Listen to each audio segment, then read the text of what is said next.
Alright, we should be live. Let's find out if that is the case.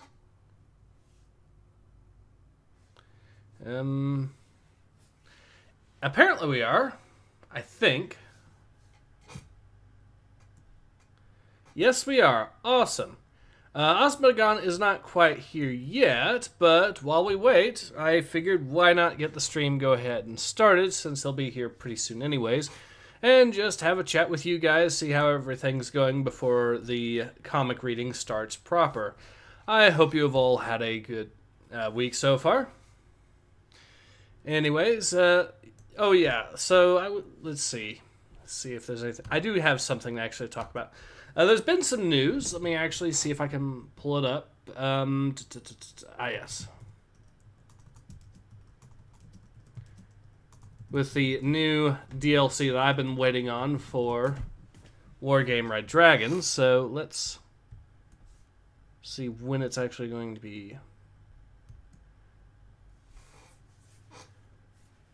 You should start one of these by saying your outro, says Alfarius. Well, it might cause some confusion at the start there, admittedly. But maybe.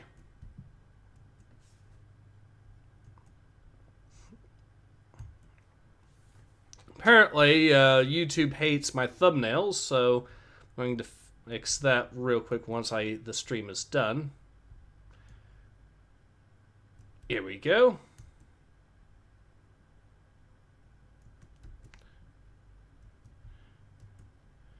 So yeah, I'm going to go ahead and put in a link there. That should hopefully allow me to go straight to it as well. Oh, Asmogan is just started the call. Awesome. Hey, Asmogan.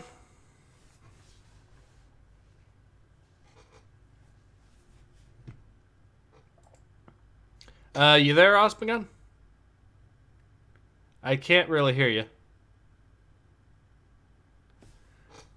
I guess we appear to be having some technical difficulties.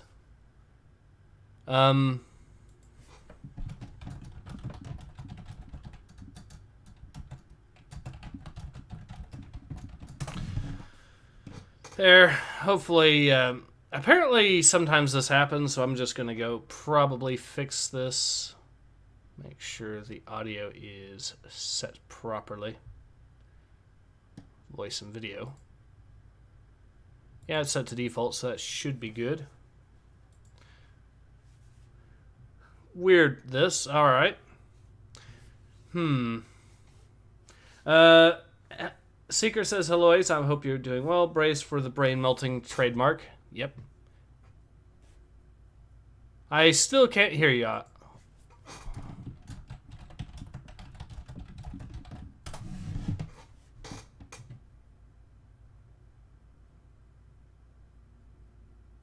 So he's muted. Okay, he's unmuted now.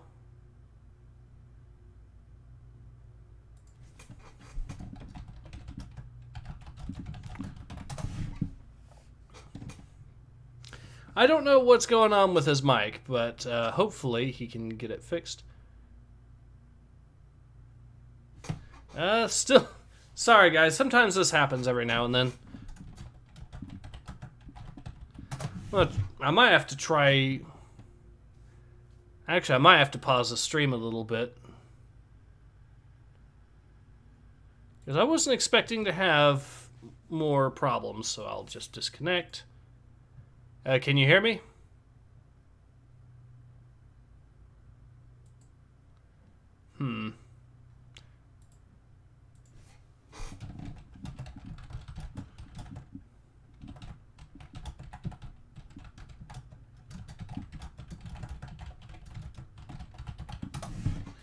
Alright, so I'll send him that. Hopefully he gets the message there. And while we wait for him to hopefully get that fixed, I was going to show you this while we wait anyways, so. Ooh.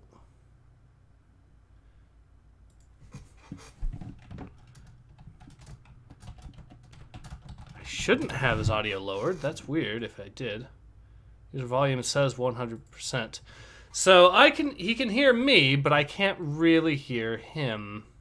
This is a weird problem. Oh, Earfar says, oh look, a random torture stream. I switched mics twice. Nothing. Okay, let's try voice and video. Alright, now try saying something.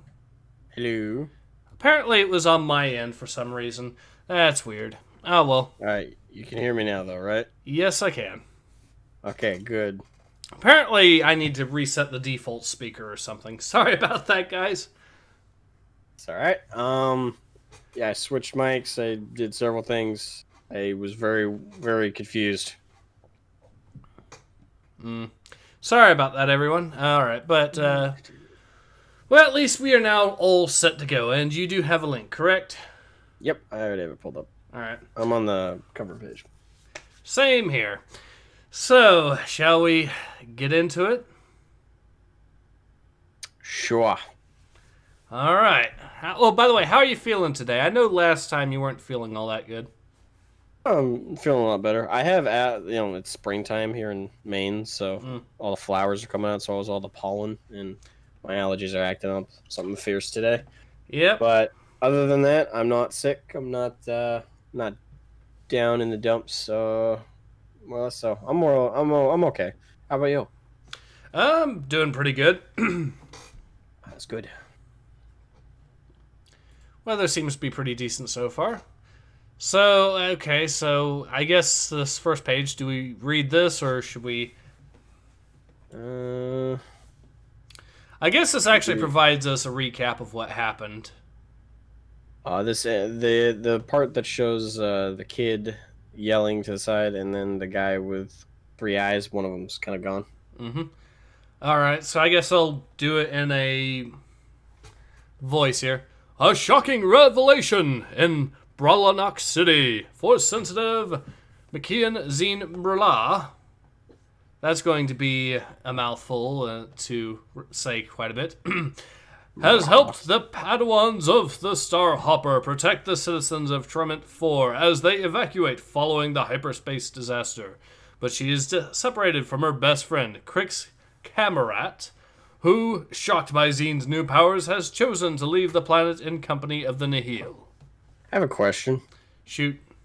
Do you think that the writers of not only this, but all of the High Republic stuff just took a bunch of random ass names that they came up with when they were all high, put it on a dartboard, and blindfolded threw a dart at the board, and that was the name they assigned to stuff?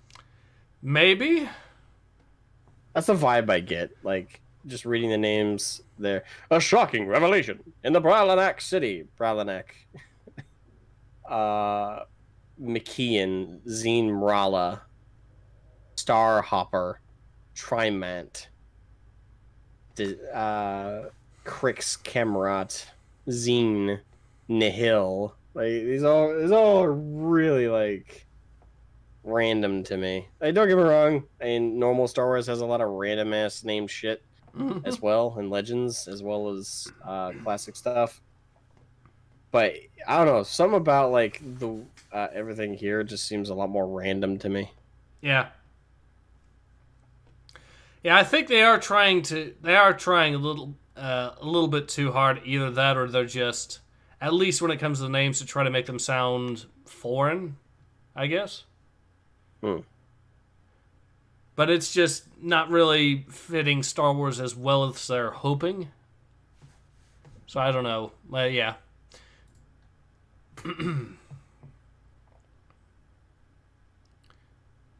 Alright, so was I voicing Zine or were you voicing Zine?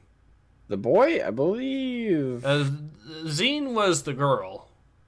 Crix is the boy. The girl. I was voicing the girl, if I recall correctly. Alright, so I guess you're up. Real quick note, though. They still can't draw this kid consistently. Nope. Also, Alfaria says, last time on Star Wars Z. I like that. Last time on Star Wars Z. Yeah. Seeker says the names are bordering on generic sci-fi. Yeah. Wait, did I could have been a fever dream last time, but did I miss something? I thought the two of them abandoned each other on bad notes. Are they talking to each other here? Yeah, they're trying to send messages or something. Which is weird because you'd think that one side would be using it to trace the other side's location, or especially when they're sending a response. That was the thing in the Phantom Menace. Now that I think about it, was you could hear stuff, but you couldn't pick it up without them being able to figure out where you were. I'm trying to rack my brain around this. So wait, I thought. Okay, did the writers know nothing about like basic writing? They set up like this big like rivalry or like two like the evil side of the two coins between these two kids. One going to the Jedi, one going to the bad guys. A huge cliche, but one that is there for a reason. When it comes to setups like that, is the two. When you set up something like this competition, this duality between the two sides, you don't usually have them still in contact with one another. They're supposed to hate each other from afar. They're supposed to be brainwashed by the individual sides to fight each other, and to have this to lead up to this big epic finale where the two fight each other and there's finally a victor. Like you see it with Naruto and Sasuke if you're using anime reference. If you're using a different one, using Star Wars itself, Obi-Wan Kenobi and Anakin. Like, although in their case they were actually on the same side as each other, they weren't like put against each other until the third movie of the prequels, and then from there the rivalry lasted a lot longer. Again, like there's a reason they wouldn't be in contact with one another, because if they were, they wouldn't be able to dehumanize each other. They wouldn't be able to be convinced on their individual side that the other's the enemy. There's so much here that just on this first page they've completely butchered it in terms of basic writing. I mean, there's that, and then there's, again, as I've pointed out already, the basic fact that this is a means for which one side could track the other side. So if the Nihil were, for example, trying to go into hiding, and they're just letting this kid respond and letting their ship be traced back to wherever, it doesn't really make any sense. No, like from no angle does this make sense. Like I feel like I need to pull up the other issue. There's something I feel like we had to have missed in the previous issue, because this feels so fucking random. Hold on, like I gotta double check the ending. There had to be something we missed. Red Soldier says to Seeker, they are naming characters after rocks, man. What did you expect? Yeah, the bar hasn't exactly been particularly high. Yeah, but the thing is, soon they'll be naming stuff after Minecraft blocks. God help us. Actually, now that I'm looking at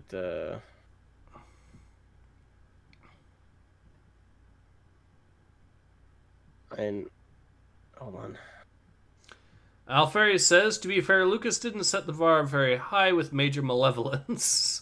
Don't get me wrong, you're right there. I'm not gonna. The last one ended literally with the big bad pirate dude having taken this kid under his wing in his overtly evil-looking spider ship. He attacks a medical frigate, showing he's a pure evil bastard. And then the last thing this kid is thinking is...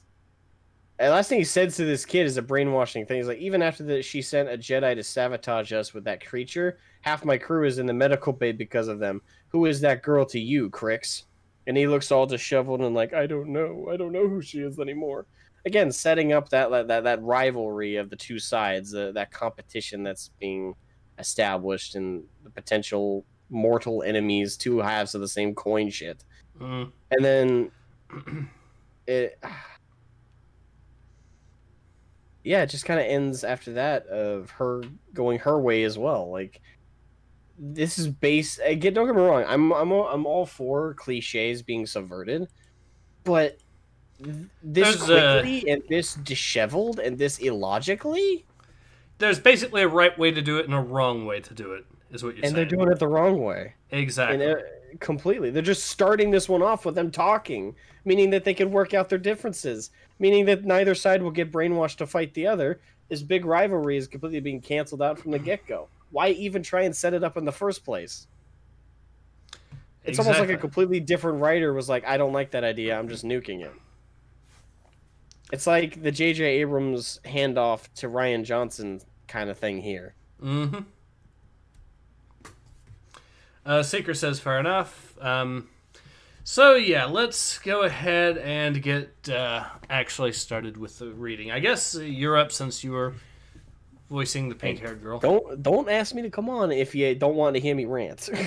That's okay. That's okay. I enjoy the rant. All right, let me see. Let me remember her voice. Hey, I don't know if this message will get to you, but I miss you, Crix. I hope you're okay. So much has happened so fast, and I usually have you to talk to about it all. Anyway, I'll tell you about what's happened since I got here as best I can. Seems weird just talking into nothing. I'm still so mad at you, Zine. I can't believe you've been a Force user all along and never told me. All this time I thought we knew you better than anyone else. Or I thought I knew you better than anyone else. I was wrong. So wrong. So yeah, he responds and now they can track his ship. Nice one. Seeker says they're subverting cliches, then there's going against basic storytelling techniques and acting like you're Kojima. Yes. Pretty much. And to be fair, that is a tradition of the far left, if you really wanted to get into that. The thing is, even when you go to the next page, they kind of just move past it. Like, yeah, that was a thing. Yeah. It's like, no. If they can send one message to each other back and forth, they can send another. Like, what's her reply to that? They say, hey, I know you actually did know me well. It's just one aspect about myself that not even I was that familiar with. Except for the fact that she could hold up half a starship on her own, or half an asteroid or whatever, but... That's Mary Sueism. It doesn't matter if she's aware of the power or not. Fair for point. She isn't trained with it. Fair point. Yeah, they just kind of move past it. Like, what the fuck? Yeah. So, the Starlit Beacon. I guess it's you voicing that, so... Which character is that speaking? That it's the pink-haired girl. You can tell by the color of the box blurb. Well, I don't trust the color of the blocks these days. Usually I'm wrong, but it's been a week since we got here, and I still can't believe I'm surrounded by the very people who were always taught not to trust. The Jedi. I gotta admit, though, they've been very kind to me. But mostly I've been having fun. Like, actual real fun. Everyone's super welcoming, especially Lula. Even though they've all known each other their whole lives, they make me feel like I fit right in. So instead of actually establishing relationships and characters, they're kind of just fitting it all in one...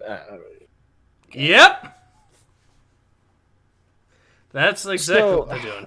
They could have made like 12 issues of her being awkward, like starting off awkward and not knowing whether she can speak to these people or not knowing what to do. The disheveled lifestyle of basically becoming a youngling, I'm assuming, is what she's about to become. Of getting into this life and slowly building a relationship and a rapport with these other these Padawans, these Jedi, starting to have her propagandized, brainwashed way of viewing them slowly broken down over the course of time as they treated her kindly and treated her with respect. There's so much basic storytelling that they're just giving the fucking middle finger right here. Yep. I'm assuming because they're too fucking lazy to write this shit out properly and actually explore basic psychology and emotions. It's like, nah, let's just skip all that shit because there's something else. They better have something they really wanted to get to that was worth skipping all of that potential buildup. Yeah. They could have actually had something interesting there, potentially. I mean, seriously, like, we're looking at 12 plus issues, probably multiple volumes right here being summed up in a page.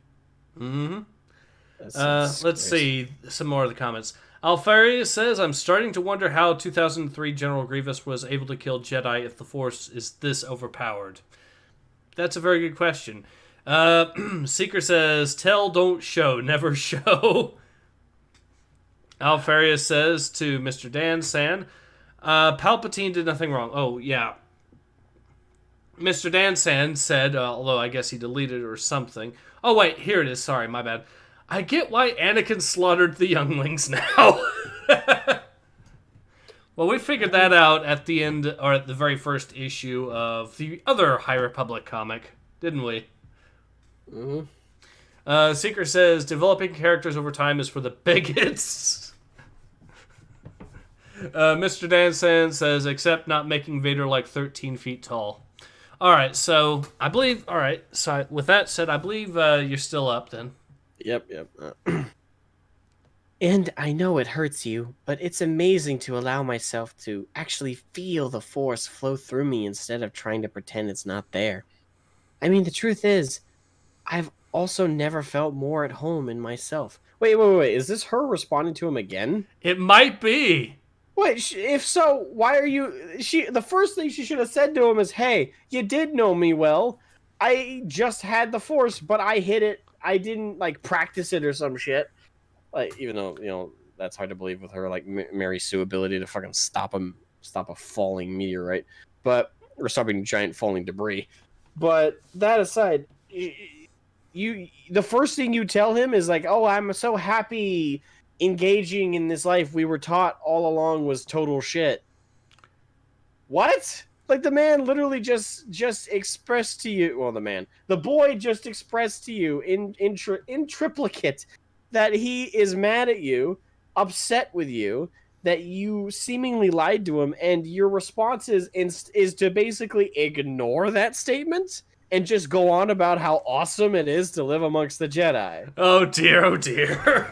Do you like the level of like I can't process the stupidity here.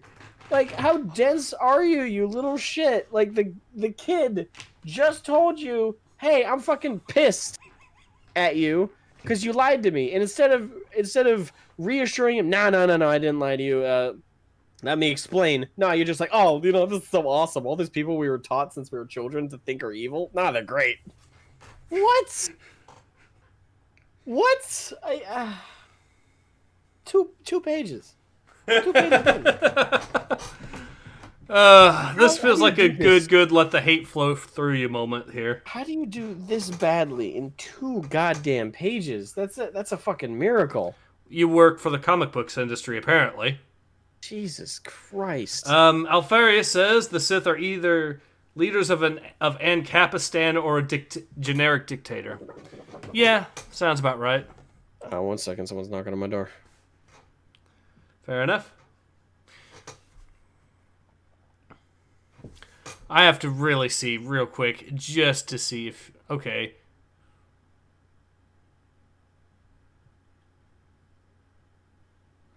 I think she is still talking to him, but I'm not entirely sure. Yeah, I think she is. Alright, sorry about that. That's okay. Seeker says this is how they think. Oh, congrats on getting the package. But yeah, Seeker says this is how they think. Yeah, this is... Yeah, this is. This is depressing, if this is how they think. People are paid to quote-unquote write this story. I have a hunch of one thing they're going to try to pull with this, but I'm not going to say it until it gets confirmed or denied. Alright. If you're sure you don't want to make your prediction now. If you don't make it now, you can't say you were prophetic. Okay. They're going to try to use the Jedi as a metaphor to try to push some sort of woke politics. Oh, yeah. That's not even a prediction. That's just basic deduction. They're going to use them as a metaphor for a specific woke message. Oh, absolutely. I'll be shocked if they don't do that. That'll be the surprise.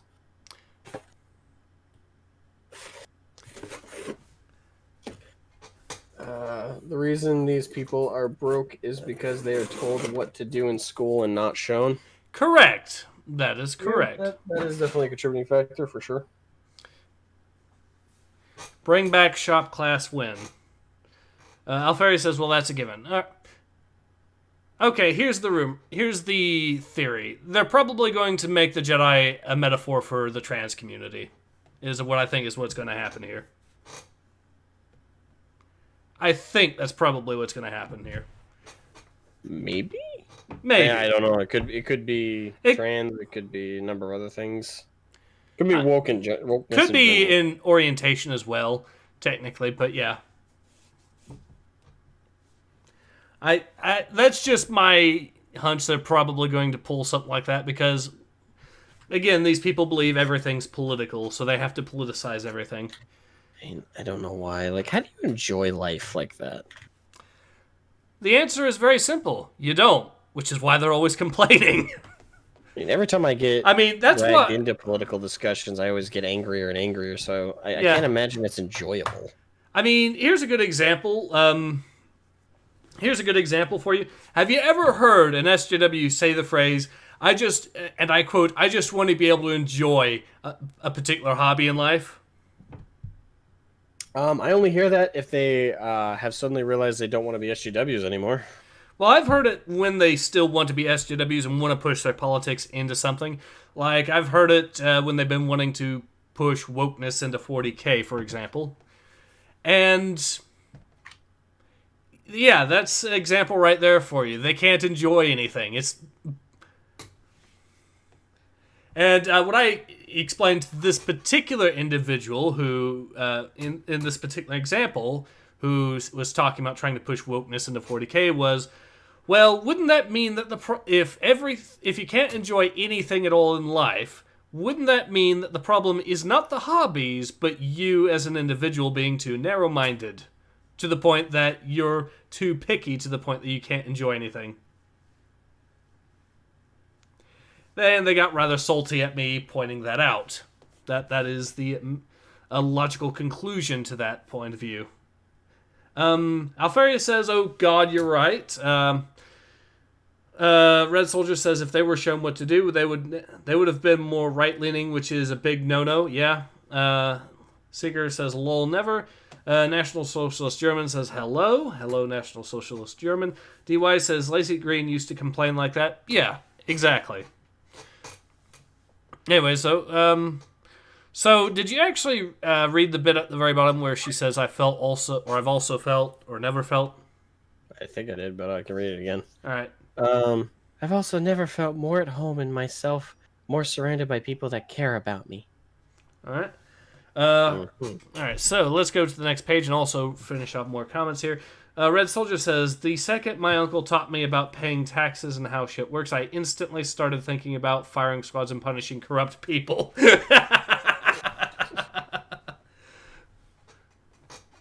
I mean, to be fair, I'm not exactly a huge fan of corruption.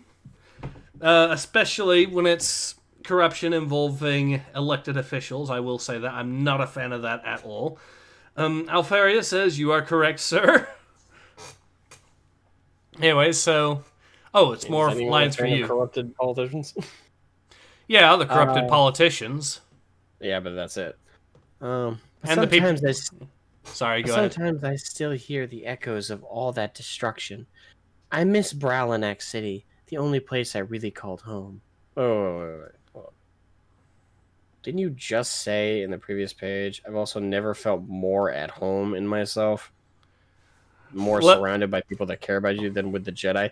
But on the next page, but sometimes I hear the echoes of all that destruction. I miss Bralanak City, the only place I really called home. And I get the past tense, but still. Usually you would say something like that before. Like, the way she said that is completely backwards.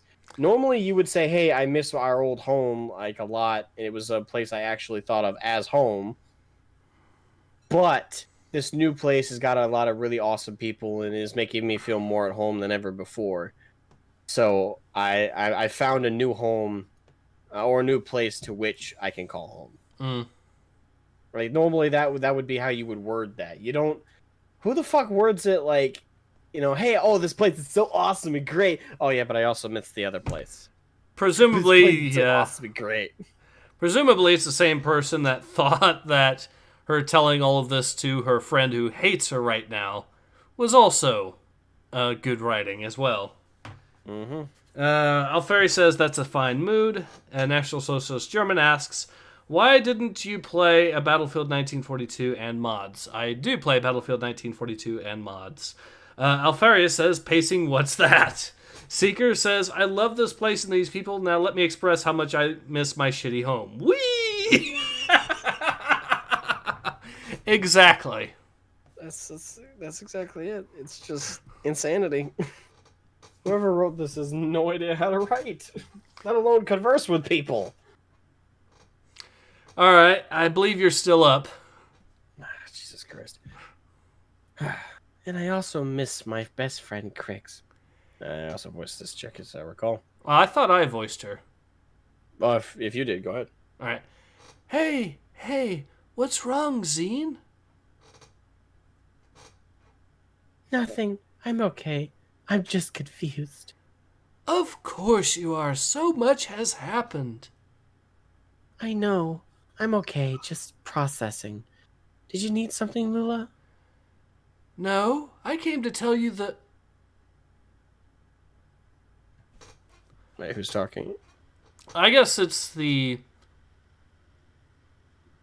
A bad time to chat it is. I think that's Yoda. Ah, yes. All right. Well, I was voicing Yoda, so... A bad time to chat, it is. Jedi Masters are coming to talk to you. Okay, do you want to voice the one on the leftmost and... Sure. Hopefully we are not interrupting. And I guess we'll just do a back and forth thing sort of with that. Perhaps we should come back another time. We thought it was time to talk. Wait. Okay, I never mind. It was time to talk about what your plans are, if that's all right. Brought delicious pastry treats? We did. What? I guess he's chewing on it. Alright, so National Socialist German asks, make a broadcast live and you'll play 1942 mods. We'll be able to join, play with you, please. Well, I don't usually monetize that because that's kind of a... I don't monetize me playing Battlefield 1942 mods like Battlefield 1918 because I work on that, and so it feels... just seems a little bit... It doesn't seem right to me, so I don't usually stream that.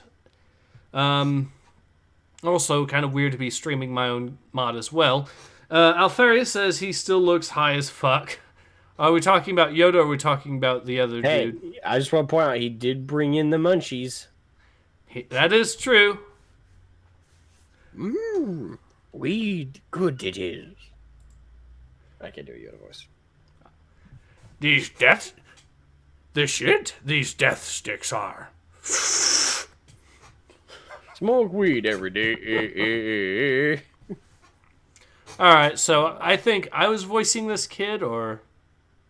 Yes. I know I was voicing the big bad, because I was doing a Skeletor impression with that. Sure, so I can bring that back. Sure, they haven't treated me all that bad here. The food's actually pretty good. I haven't been hurt, but that's not the point. And the kid apparently just follows her lead and is like, nah, let's just dodge confronting me being angry at you. Let's just move on. Yeah. I guess, are they trying to imply that she did explain herself?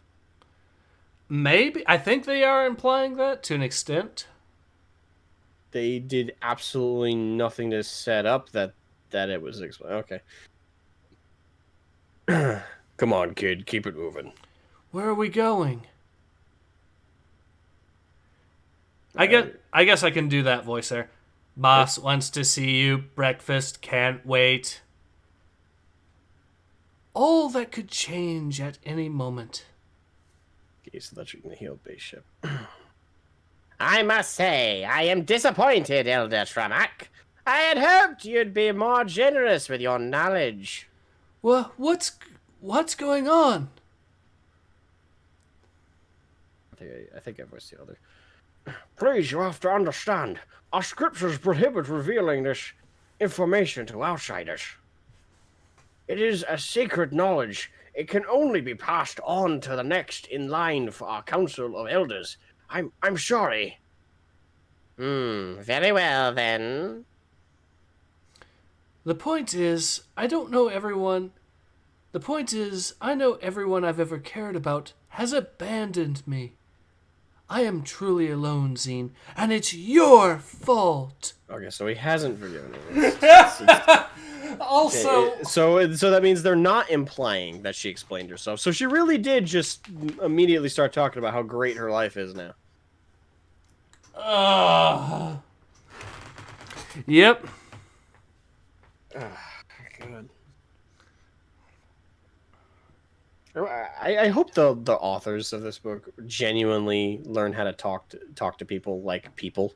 Like, this is not how conversation even works. Nope.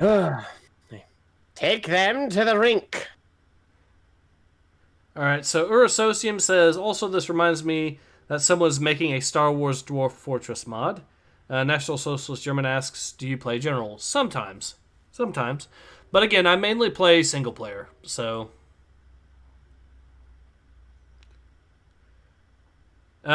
Seeker says, holy shit, this girl's Ava from Borderlands 3.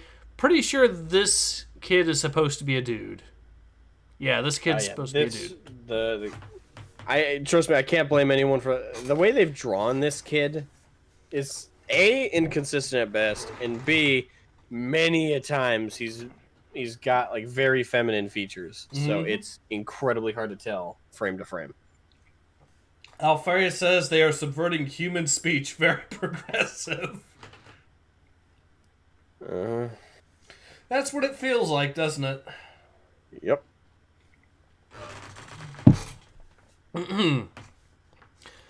But I tell you this much, I'll do whatever I have to. What are they trying to find out from you, Elder Tarmac? It's the location of an ancient relic they seek. Something that he... Yeah, 1 second.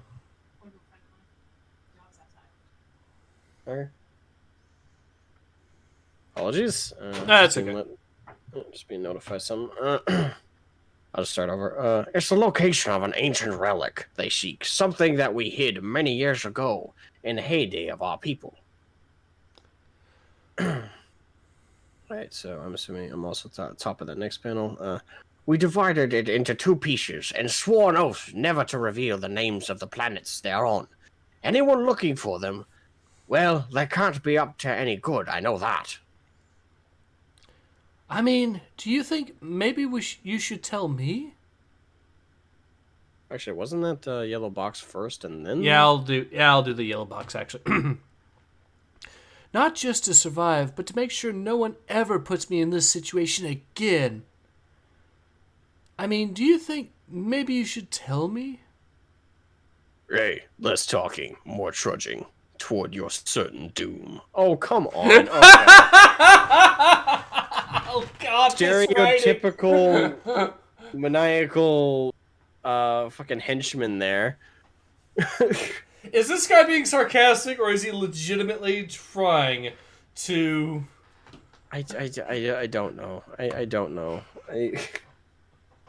Hey, less talking, more trudging towards your certain doom. It's like, if I'm going to my death, I'm going to talk how much I damn please, asshole. Unless you want to shoot me now and spare us both the aggravation. Seeker says, I refuse to accept that's a man. I mean, I'm pretty sure the comic Well, it's not a man. Anyways. It's a boy. It's a boy. Kid. It's Pinocchio. I'm a real boy. Orosocium says, that is a miserable pile of secrets. Especially since you said it right in front of the fucking henchman. Alfarius said, well, no, that's a Castlevania reference. What is a man? A miserable pile of secrets. Oh, yeah. Alfaria says, so it's a man. Yes. Well, yeah. Orsosium says, man used loosely with a lot of quotes, like calling the kid intelligent. Has anyone called the kid intelligent in this yet? No. I don't think they have. They're also not implying he's smart either. National Socialist German says, me best YouTuber in the world. His name's Ace1918. Thank you very much, I guess.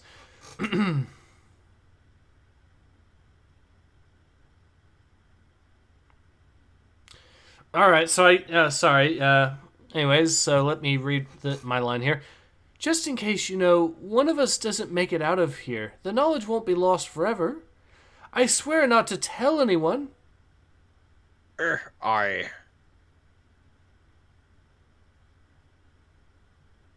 that's still me.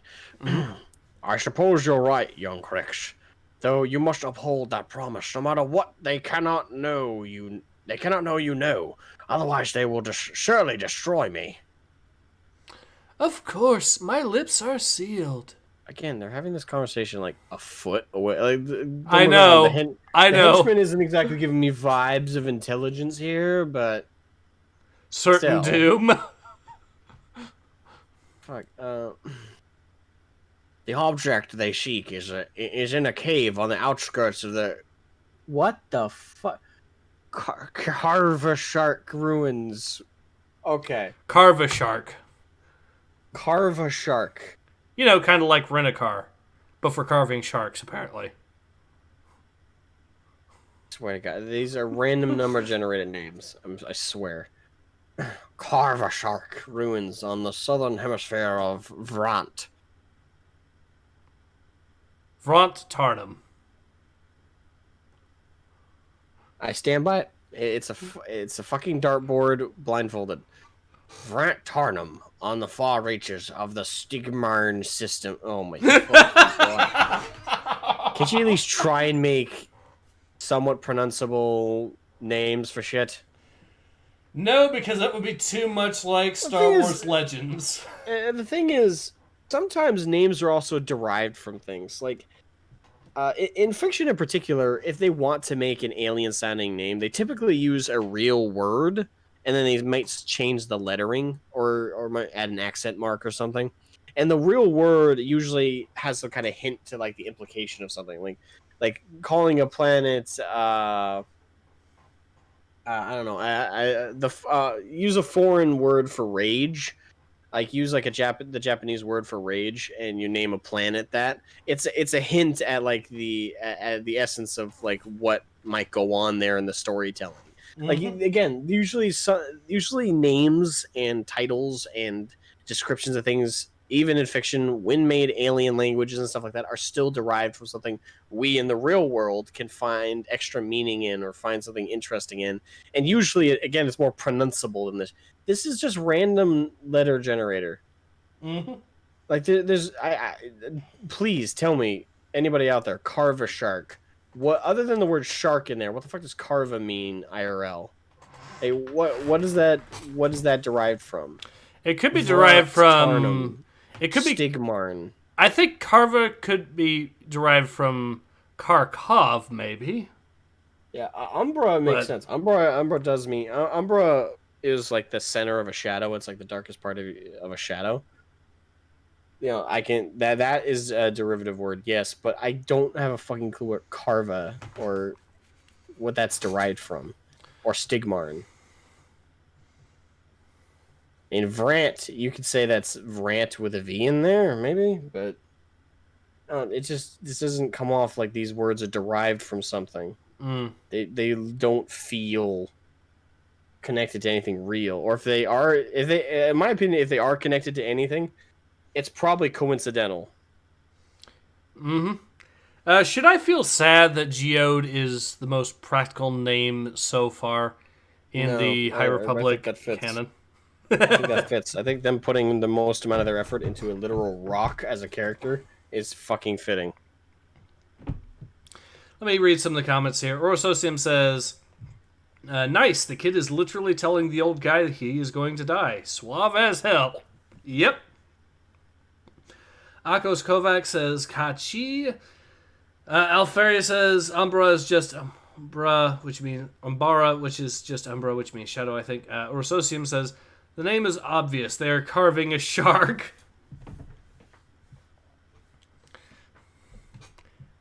What? Carve a shark, as in they are carving a shark. Yeah, they're not.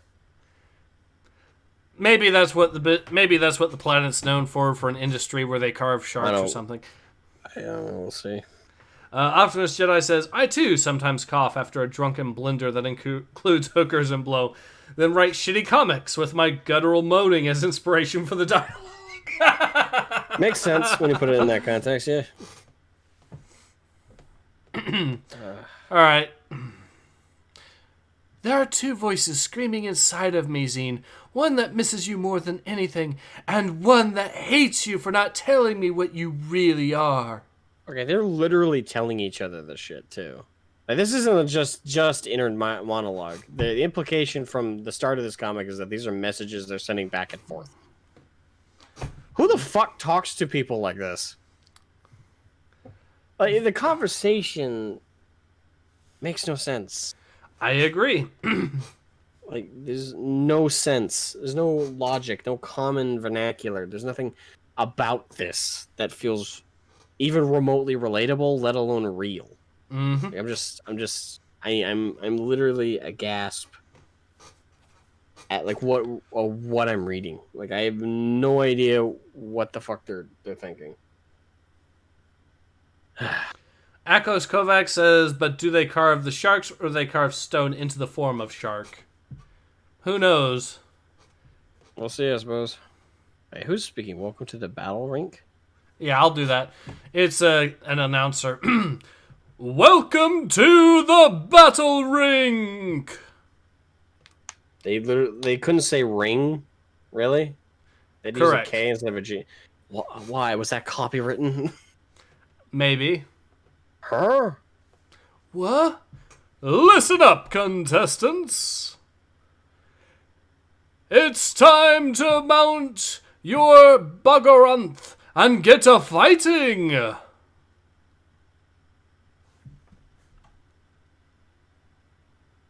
trying to process what the fuck this thing. Okay, so I'm getting camel vibes from the body. And I'm getting Rancor vibes from the face. And insect from the mandibles.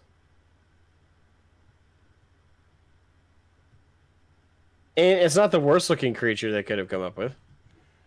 That's true. I find it odd it has a saddle when I'm assuming it's big. It's in the background, so it's bigger, and the character's in the foreground. Unless they're like almost next to it, meaning that they could easily fit on that saddle. I don't know, the implication of the proportions is a little odd. A man eating quadruped potato. Says Orsium.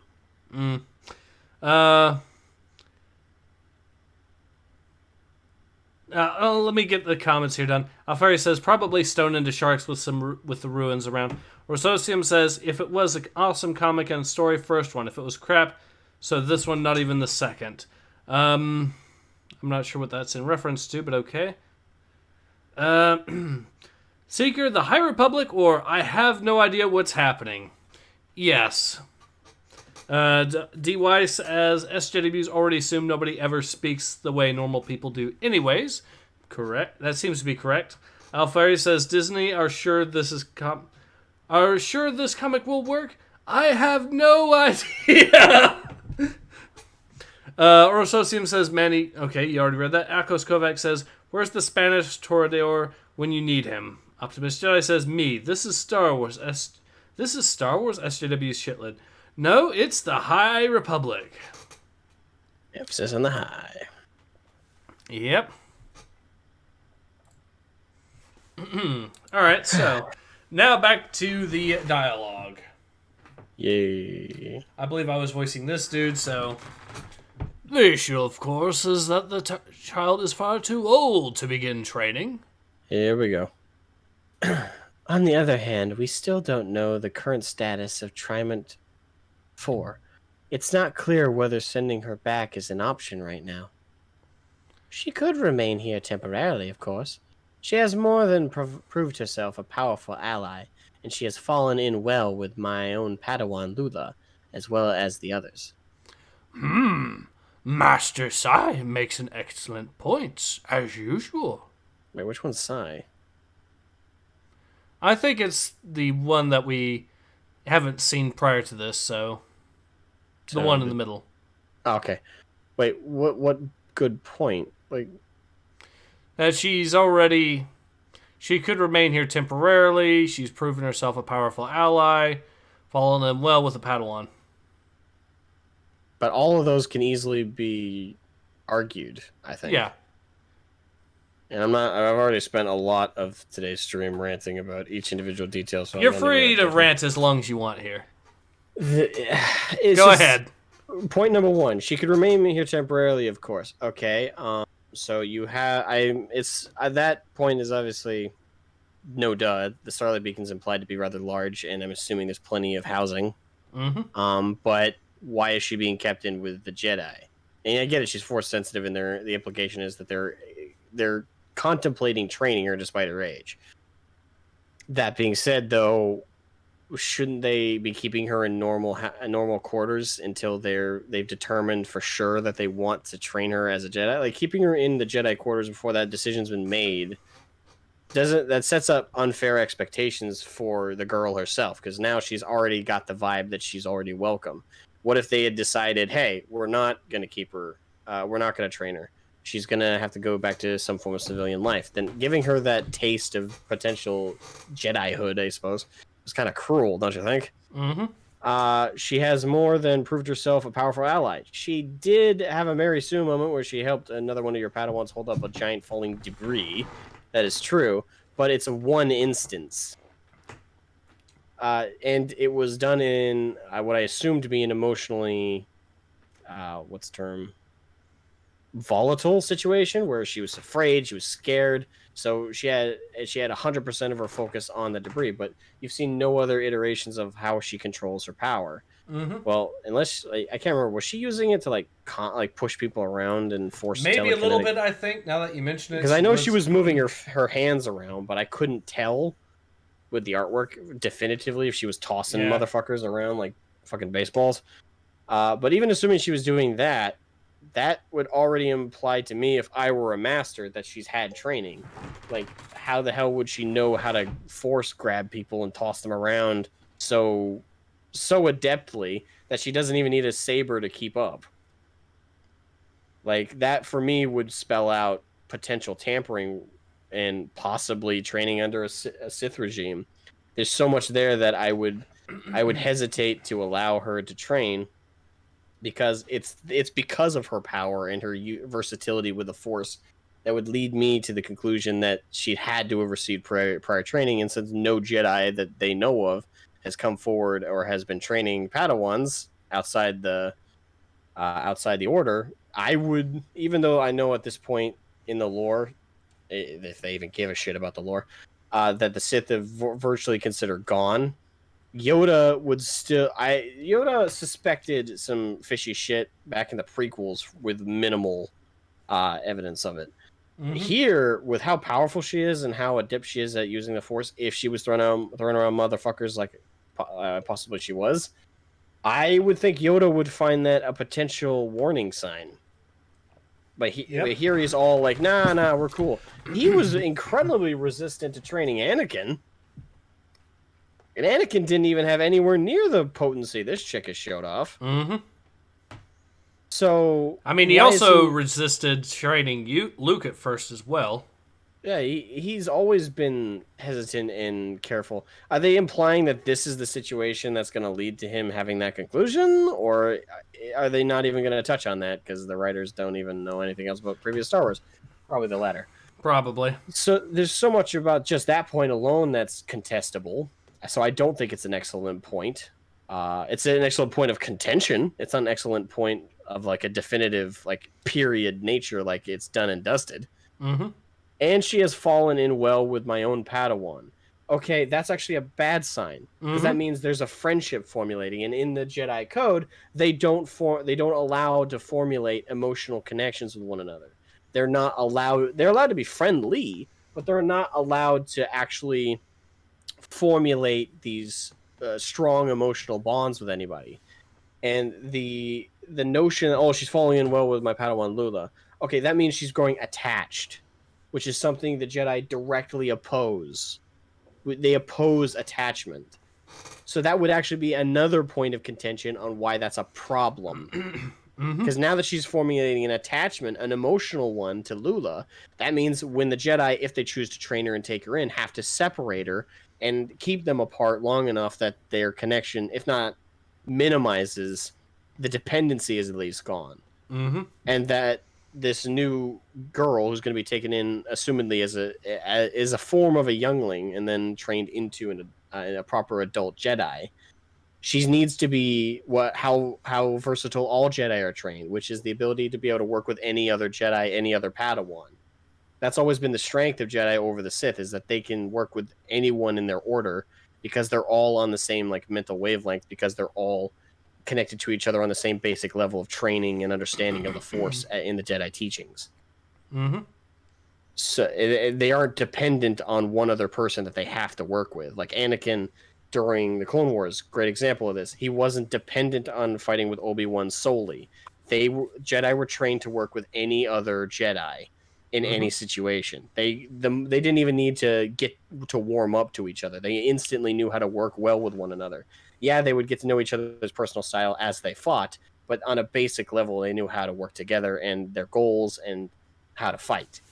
Sith were the ones who had a disadvantage in this case because they were so dependent and disheveled on their masters, their apprentices, and where their goals were as well were also chaotic. The Jedi had one cohesive goal, which made it so working with one another, even if they changed up the pairing on a drop of a dime, was never a problem. So there's so much there in just that bracket that Yoda just says is, Sai makes excellent points. All of which can be easily ripped to shreds and pointed out how they're wrong or how they are actually problems.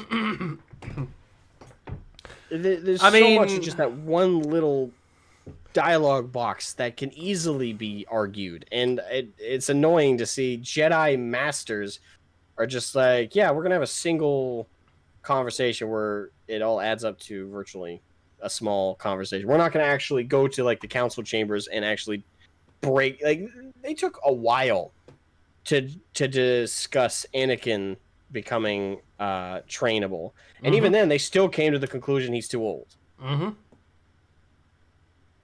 They're making this decision in one conversation in the open. And, well, to be fair, if we're going to assume that this was written by an SJW, which it most likely was, you're asking them to understand how debates work.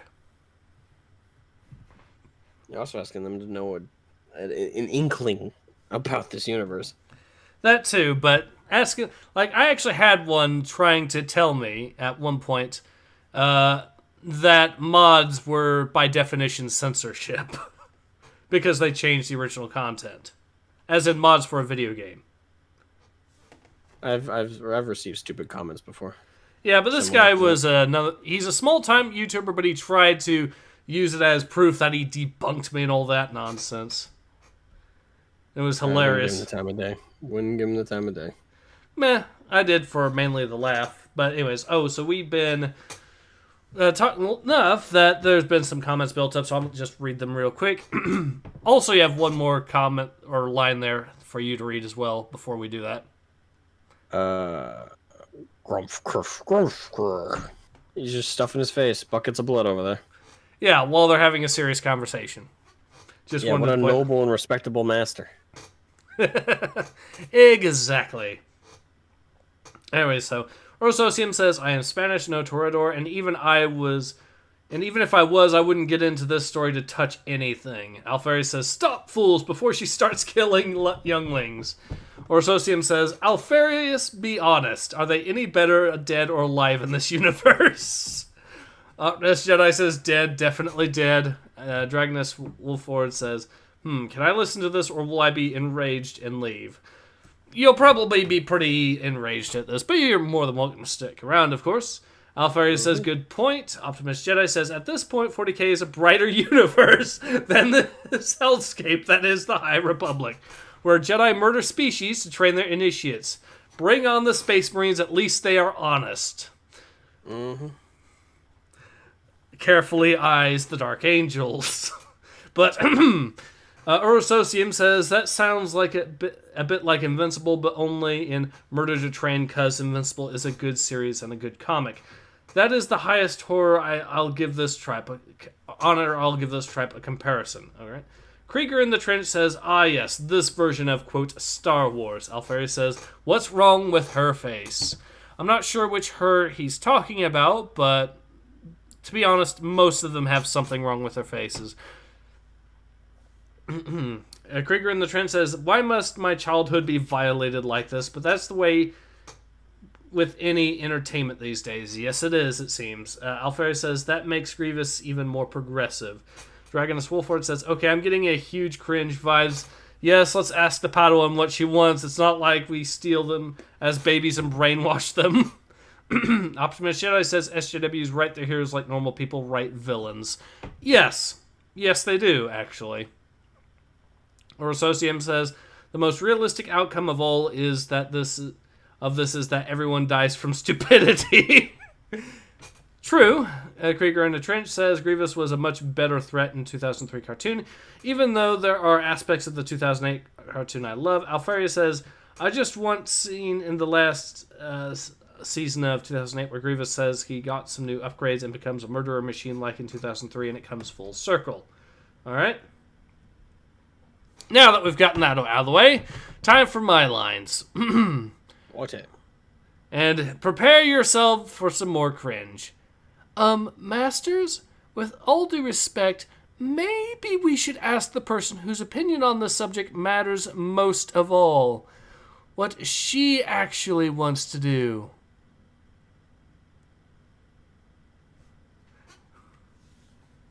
I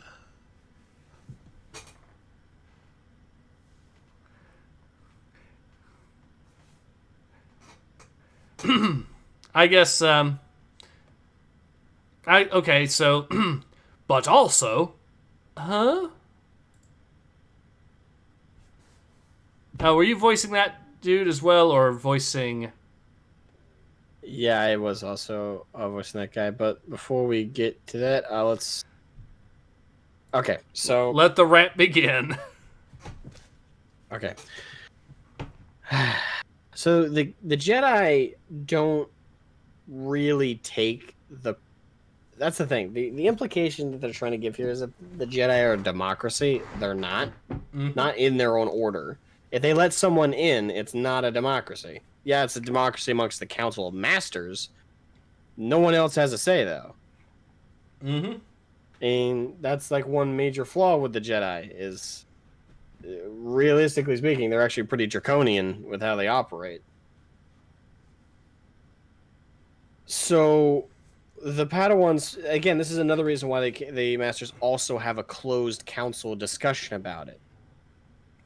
Because a Padawan throwing their take into the way... The Padawans are naive, and their training is still underway about about the Order and its teachings.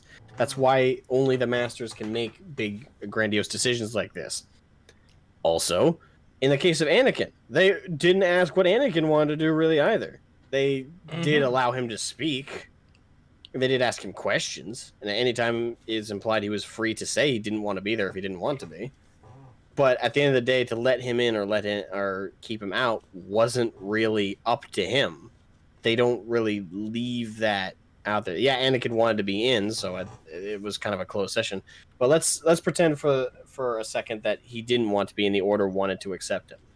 The Order would not have forced him to join, but at that age, quite frankly, it could have been up to his mom.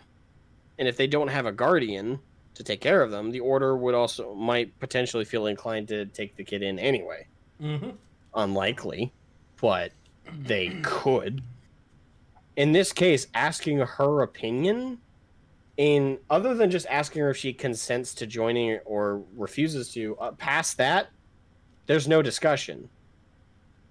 Like, it's not up to her whether she's allowed to join or not. It's not up to her at what station she's allowed to join, at Youngling or Padawan. It's not up to her.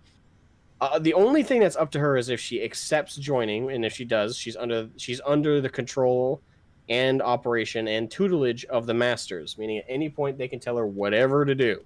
They are in charge. It's not a democracy.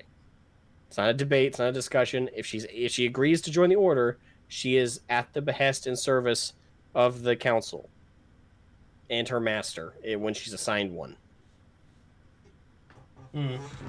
So there's so many. Again, this is why it's a closed session discussion amongst the masters, not an open in the hallway, just over coffee conversation. It's not how it works. This is being taken much more nonchalantly than it would be. All right, so let me read some of the comments here. Optimist Jedi says, "Damn, are Dark Angels equivalent to the Jedi? Legit question. I'm now actually thinking about this now." Akos Kovac says, "Could a Jedi eat an orc, though?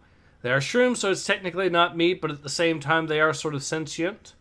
Or Socium says, "Secretive little shits that make you repent if you say something out of line. In this version of the universe, yes." Or Socium says, "What the fuck was that image?" Yeah, look at this girl's face. What they've done to her eyes there. They're looking at the opposite directions. So is this one, too, now that I think about it. And this one!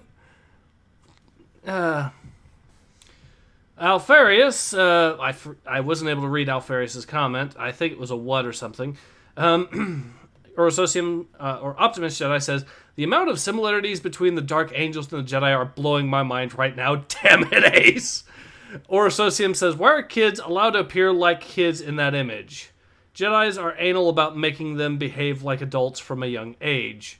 Yes, a strict regime of, and you see hints of it in the prequel movies, in particular when Obi-Wan in Attack of the Clones, when Obi-Wan goes and meets with Master Yoda as he's training the younglings. It's shown right there the level of indoctrination, brainwashing, and is the other word. They've been honed from pretty much the moment they could walk and talk. They've been honed with discipline. They've been hammered with discipline. They've been hammered with respect. They've been hammered with principles and responsibilities. And they are beaten essentially into a certain way of life, living, acting, and behaving. They are going to be the guardians of the galaxy. They are going to be the guardians of the Republic. They have an immense responsibility that these kids are going to have by the time they hit adulthood. Mm-hmm. So they cannot be kids. They're not allowed to be wild and crazy. No, you can see, again, in the prequels, you see a clip of this. When Obi-Wan is asking Master Yoda about the stuff, the younglings are allowed to answer the question as well, because they are learning that level of logic, deduction, and conclusion making. They are being taught to think not only like an adult, but think like a very analytical, smart, logistical adult by the age of 3, like 4, 5, and they are not allowed to be rambunctious. They're not allowed to be wacky and crazy. They are in minor ways, like banter and conversation, like with their master when they eventually get one. But when they're younglings, it's strict discipline. This is being allowed to play around, act wacky, do flips in the air, hold each other up. This is quite frankly a 180 from what the Jedi allow. They are not. They are a lot more draconian and cruel in many ways than this. This is a very incorrect rendition of how Jedi handle their younglings, let alone Padawans. It's not a nursery of kids. It's indoctrination. They are in many ways a cult. It's not so much a nursery as it is a barracks. Basically. Exactly. They are child soldiers essentially. It's a lot. I know when people think of Jedi, they think of like Luke Skywalker and the amazing, like, good and awesome warrior he is. But with how Lucas wrote the Jedi, they are in many ways as evil as their counterpart. They're just evil in a different way. These comics are just really highlighting that pretty good. No, they're highlighting it in the wrong ways. This comic could have had the potential to showcase the good and the bad trade-offs with what the Jedi are in comparison to their Sith counterpart. The Sith are openly evil and aggressive. However, they're good in the sense that Sith respect freedom. They respect strength. They respect emotion and allowing it to. They do let it rule them, so they're still going off in the opposite direction too far. Like the ideal existence of a form of Force user in this universe is somewhere between where the Sith are and where the Jedi are. That's why gray Jedi are typically seen as like the optimum existence of a Force user in the Star Wars universe, because they allow their emotions to be used in battle and allow themselves to be expressive and be humans and people. But they also understand that there's a necessary to direct your emotion, your rage, your passion. You need to control it at times and let it run rampant when it's safe to do so. Again, gray Jedi have that perfect balance. And that's a constant theme. And when it comes to the Force, the Jedi are not balanced in the Force.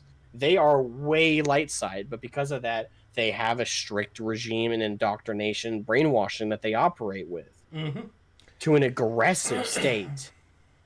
This is not how the Jedi operate. They're not a happy-go-lucky group of friendly adventurers. They are a religious cult of their own right. They're good only in the sense that they train and brainwash and indoctrinate their teachings onto kids, that the teachings just simply are dedicated to helping others. But for the kids that they actually brainwash into this way of thinking, to the kids that they indoctrinate into their society, those kids will never live a happy life. Will they live a content one? Yes. Happy? No. They are forever a tool of the Republic. That is what the Jedi are trained to be. They are a weapon. They are just basically that. They're logistical advisors at the most peaceful of times and mighty, overpowered warriors in times of war.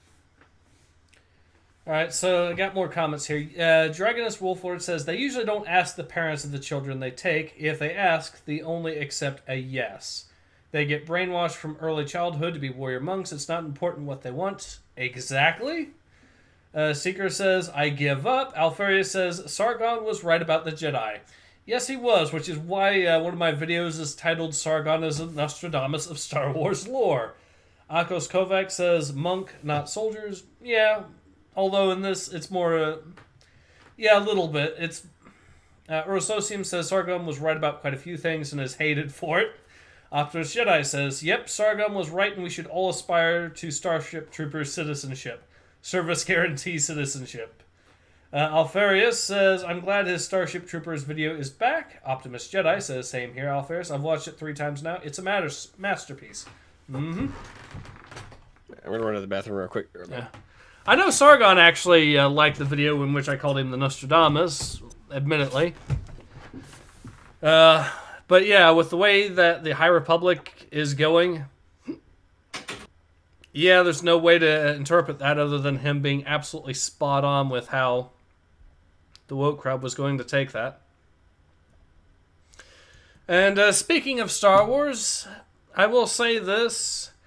This year's May the 4th was pretty darn disappointing. I think the only thing that was officially announced so far on May the 4th itself, I think, was that we're officially getting a new Star Wars pinball game. Yay! I mean, there are rumors that there's games that are going to be coming out. The problem is, like I said, the only one that's been officially announced on May the 4th itself appears to have been that pinball game. So that's where we are right now, Star Wars fans. Anyways, I'm actually kind of curious these days. Has anyone else noticed when it comes to Sargon's Lotus Eaters that he doesn't seem to be... Or he seems to have... he seems to be doing more independent content as well in addition to the Lotus Eaters I've noticed recently, which is nice. So that's something.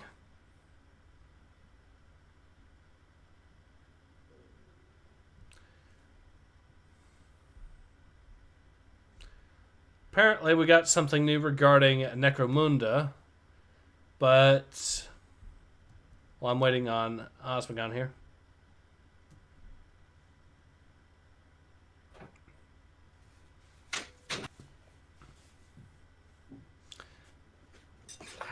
Hey, Asmogan.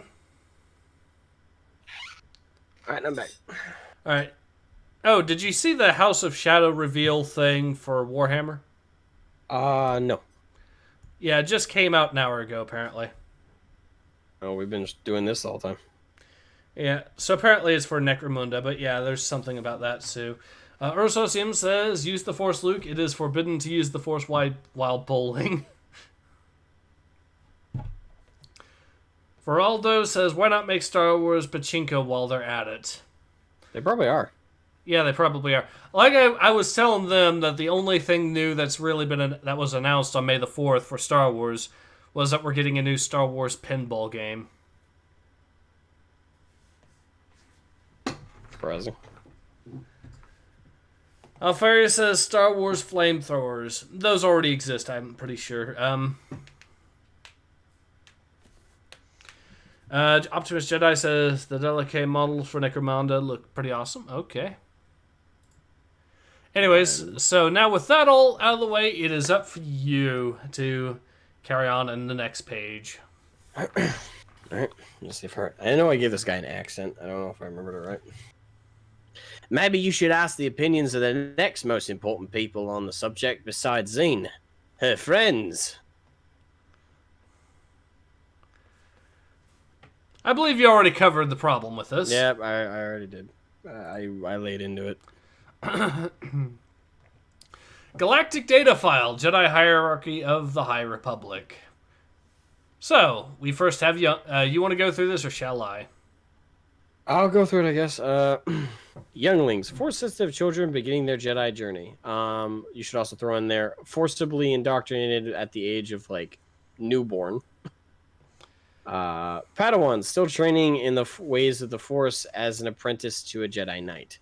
Correct. Masters, Jedi with superior skill and knowledge. Not necessarily. Masters is a little bit more than that. They're not just with superior skill and knowledge. That's not all it takes to become a master. You have to pass through a good number of trials. You also, if I recall correctly, you have to have trained 2 or 3 Padawans. I think that's one of the trials to become a full-fledged master, is you have to have trained Padawans before. Granted, I think that might be old school lore, like Legends stuff. I don't know if that's at all canon anymore, but that's what it used to be.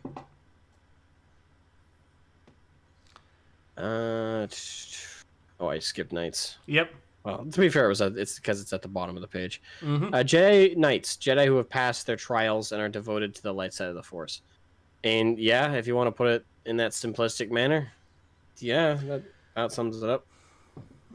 All right, so let me read some more of the comments before we continue on. Dragonus Kind of a Wolford shame they says, simplified everything in like 2 sentences max. yeah. Well, I don't even think this is 2 sentences, is it? Nope. All of these are a single sentence. All these are single sentence. Dragonus Wolford says, "Carry on, my wayward son." Or Carry on, my wayward son. Or Associum says, "The children are the future, unless we stop them. Please stop them." Anakin, you know what to do. Anakin did nothing wrong. Dragonus Wolford says, there is a pork Padawan. Optimus Jedi says, "What the hell? We are all doomed. What did we do to deserve this fate?"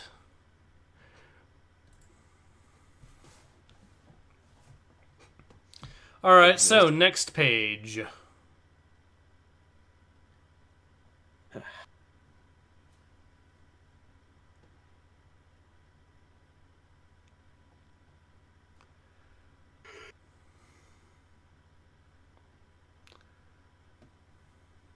Am I reading the blue dude? I guess I can read him if you want, or I I can do it. Hey. Okay, so we need one of you to ride the Bagaranth. I offer myself up to ride the Boggaranth, though I likely won't survive. Okay, well, way to jinx yourself there, man. But okay. Whoa, Elder Tarmac, you don't have to.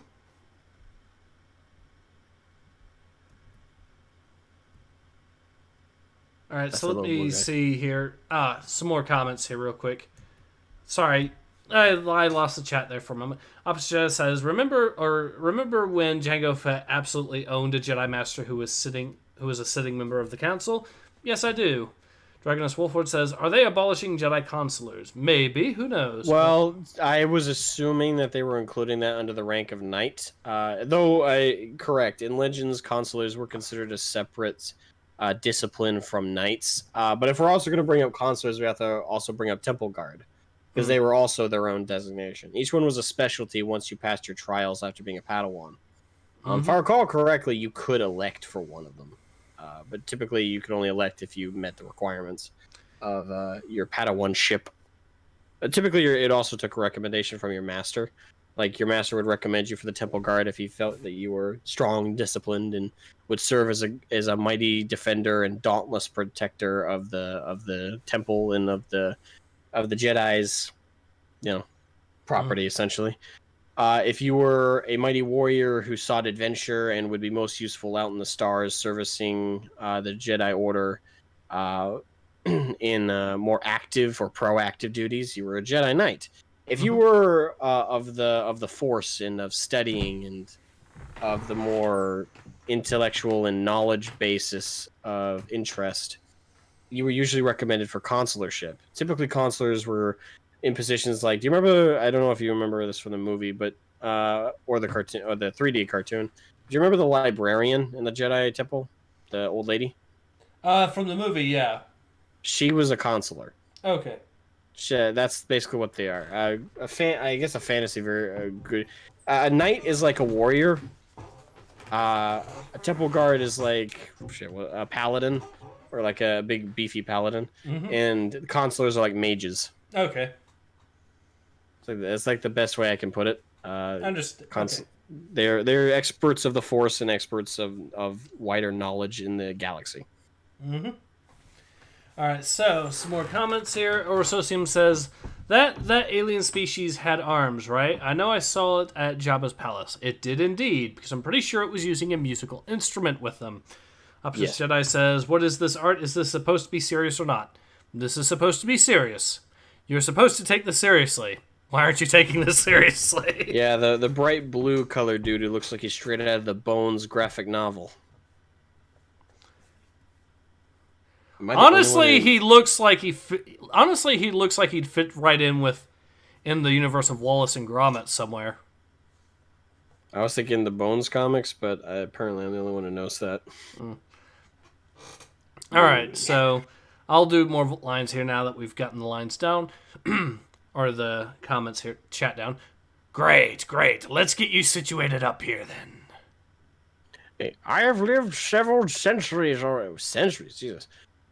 Already. It's been a good life, though stress. He's literally just like, yeah, I'm dead. Way to give up, dude. Good life, though stressful. It's time for the younger generation of our people to take over. Just okay. You were gonna die, apparently. You were convinced of this fact. Orsosium says he looks like a mutated Furby. He does, actually. Now that leaves the slime runner job for you, little guy. Wait, the what? See, someone has to ride on top so they can do the jousting part, right? But someone on the ground has to direct the Bagaranth and make sure it doesn't just run amok. But Bagaranths leave a trail of nasty slime everywhere they go. It's how they say they're hungry, basically. And these Bagaranths are very hungry. And if you want to stay alive and not get eaten, Like that guy? Well, you gotta run. Get it? Slime runner. I'm questioning the biology of the Boggaroth, because a creature that's dependent on others to let it know that it's hungry? Unless it's an artificially made monster. Maybe? Unless I'm misinterpreting what he's saying, because he says he's saying that the Boggaroth have a biological process where they express their hunger to others by leaving slime trails. Why would a creature do that unless it was dependent on something else for food? And if so, that's an evolutionary dead end. Yep. Seeker says, once again, the message of The Last Jedi. The old must die to make way for the young.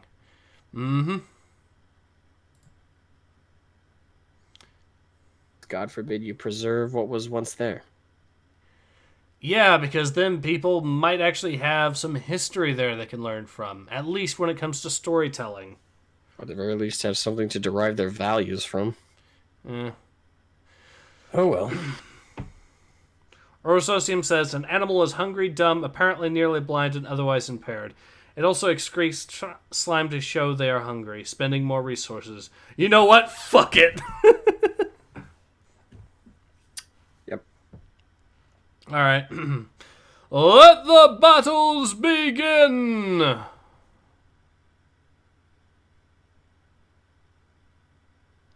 So this jumbled mess. Stop the match! We have discovered a hollow projector with a direct connection to the starlight! There is a traitor among us! Whoa! I fucking called it!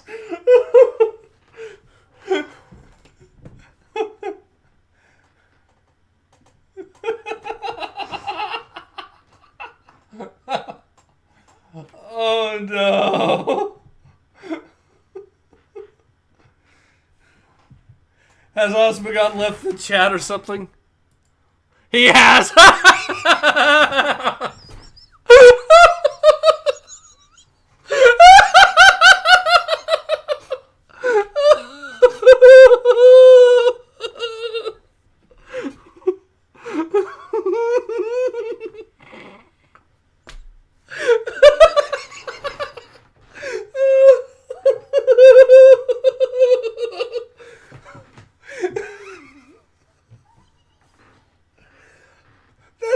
That's the thing I pointed out too.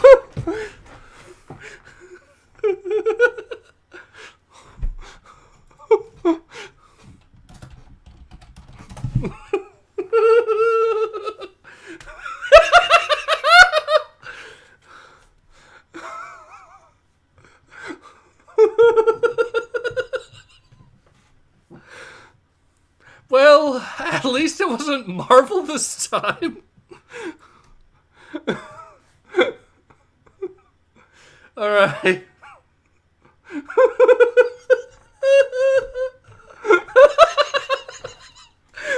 Optimus Jedi says, well, I know what the new short will be. Oh no. Oh no.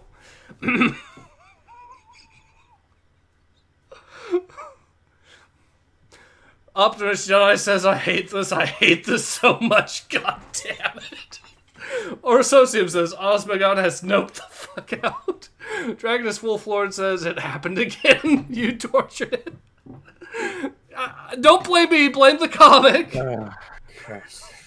And Optimus Jedi says, I know what the new short will be about.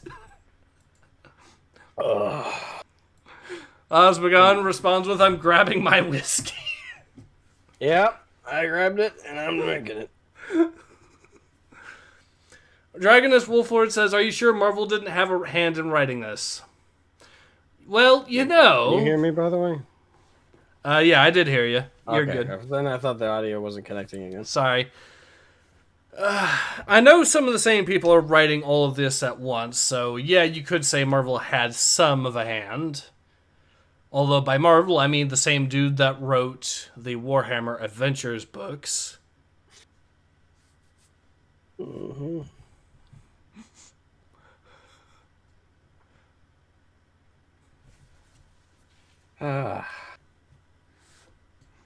Orososium says, Osmogon, your suffering is not in vain. You're making us all laugh a ton. I'm happy you're laughing.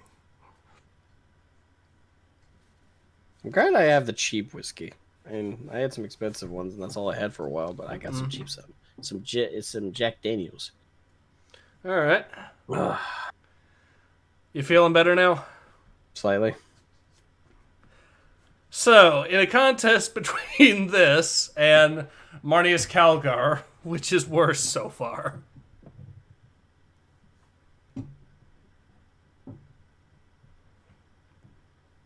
I'm contemplating. Really contemplating carefully. Optimist. On a personal level, I'd say Calgar. On every other level, this is so much worse. This is with Calgar ripping the head off the fucking Lord of Skulls. It's fucking ridiculous, stupid, and horrible as that was. At least you could argue it was just 40k OP Ultramarine bullshit as usual. This isn't just over the top stupid. This is over the top lackluster, over the top logiclessness. It's inconsistent within its own fucking issue. It's not even like this is a different issue. It's on every logical, conceivable, and processable level. This is just so bad. Mm-hmm. First of all, this kid has been sending messages back and forth. How? Second of all, he wasn't hiding it. We saw in the very first fucking pages he was looking over these messages in the middle of what looked like a cafeteria. Mm-hmm. If he was free to move around enough to send messages, he felt okay enough to watch them in the middle of a fucking gathering area and not feel. Also, I can't. I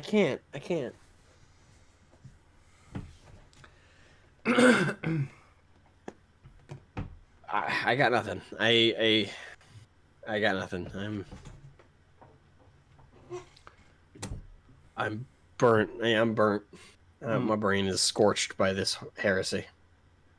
So let me finish off more of the comments here. Optimist Jedi says, in my hand cannon, Osmogon just downed a bottle of bourbon, a bottle of scotch, and a beer. He then threw a chair through a window. Dragonus Not too far off. Dragonus Wolfhorn says, Jack Daniels is not whiskey. It's only good for mixing. Jackie Coke is the only drinkable way. Orososium says, I think we need some kind of drink with promethium to forget this shit. Not just those simple drinks. I'm drinking whiskey right now. So, let's move on to the next page and just see how much worse it gets. Because remember, we're not even halfway through this comic. Fuck me. Okay. Also, oh dear God, look at the artwork on this one. The next page 14 or sticking? Yes, page 14, the first panel. Look at the artwork of the face. They gave another NPC face. They gave up. Saying, nah, putting effort in the detail. Nah. My God, the artwork. Who the fuck does that? Nah, fuck that. Nah. My God. It's not like we're being paid to fucking draw shit. Nah. I could goddamn draw better than this. And I can't even really draw a circle well. What the?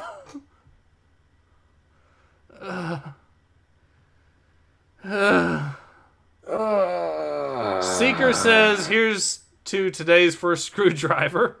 Orososium says, oh joy, we return to the space Nazis. Dragonus Wolford says, look, I can draw like that. NPC space Nazis. I could legitimately probably draw some of these characters better than they can. Look what they've done to Yoda. He doesn't even have a face. Or he doesn't even have a mouth. He's got 2 little black dots for eyes. Buckets of Blood doesn't have any facial features either. Apparently they decided, hey, because things are in the background, all of a sudden we can draw things like, low effort cartoons. Nobody will mind. Oh god, the artwork is horrible. Until it gets... I mean, even this is... I mean, this isn't anywhere near as awful, but still. Also, to the person that mentioned space Nazis...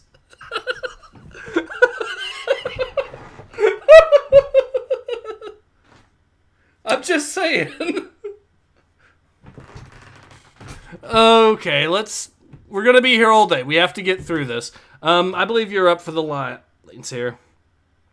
Okay. And then Zine was like, whoosh, and saved us all from getting crushed by the flaming debris. And Lulu was like, kaboof. And all the Nihil jerks were like, wow. It was amazing.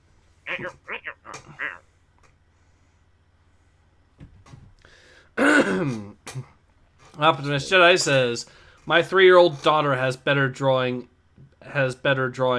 than this. SJW's face, we don't need no stinking face. Or Socium says, hey, fuck, Yoda was a Cyberman.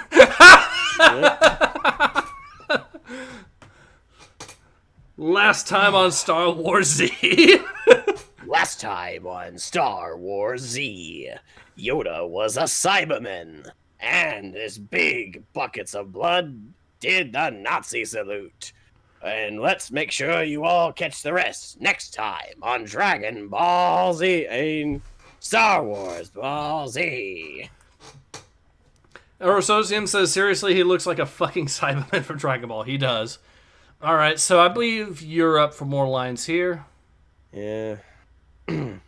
You see, the Padawans want their friend to stay, and she has already saved so many lives. Because the Jedi Council gives such a shit what the Padawans want. Okay. Every time I hear this story, it gets better and better, Cantum. And bigger, Master Chris. See Kyle. I don't have enough whiskey for this. I really don't. We may not be allowed to train her, but while Trimont 4 is recovering, she could remain here on a temporary basis. And given that she personally knows 2 people in the Nihil camp, she could be especially useful.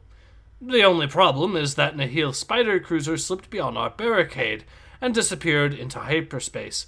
How are we going to find them? Ah, well, have an answer for that, I may. With the help of young Zine, that is. Also, can I ask why these are 2 different panels? Actually, no, 3 different panels. I don't know. They're the same fucking image. Yes. Why is there 3 different panels all consisting of the same image? Like, if you were just mish them together, it would be the same fucking image. Mm-hmm. Like, I could understand if it were completely different, like, drawn perspectives of the same scene, but they are literally side by side. Yep. Why is it 3 panels? Good question. Let's read some of the comments here. Dragonus Rollford says, it's still cruel, like what is that artwork? It changes every single page. So the master is like my 5-year-old cousin when he tells a story. DY says, I almost spit my tea. Whisper has a cat face, says, does Rise of Skywalker negate Return of the Jedi when it comes to Anakin fulfilling the prophecy? Yes, actually, it does. You are correct, it does. Thank you, New Trilogy. You destroyed yet something else that everyone loved. Dragonus Wolford says, it's the left hand, so that's Antifa. At this point, same difference. Urososium says, Rise of Skywalker negates our hope. Mm-hmm.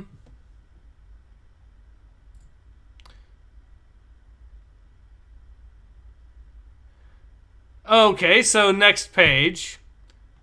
And I get the next line here. So, The holo projector is his! What? No.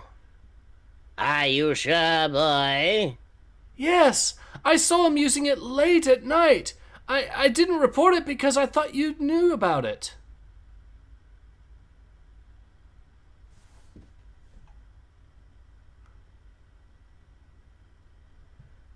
Are you still with me there, Asmogan? Hold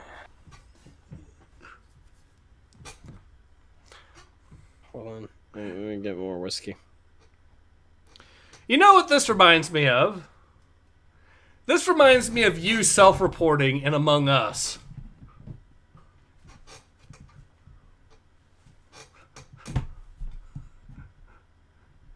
Oh, yeah. Yeah, sorry. I was processing. I was like, I can't remember that shit. I guess I should be lucky that you had accidentally muted yourself at that point. Yeah. It's just... Are we supposed to like this kid? Like, Maybe? don't get me wrong, he's been a little shit up to this point, but this is the first, like, truly, like... Yeah. dickish thing he's done.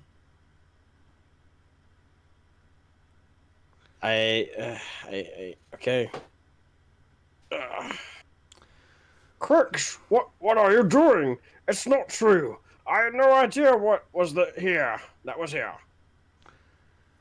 Whisper says, but when is Anakin supposed to have fulfilled it then? That's a good question there. Dragonis Wolford says, that's one asshole of a boy. Indeed. Mm-hmm. More lines for you.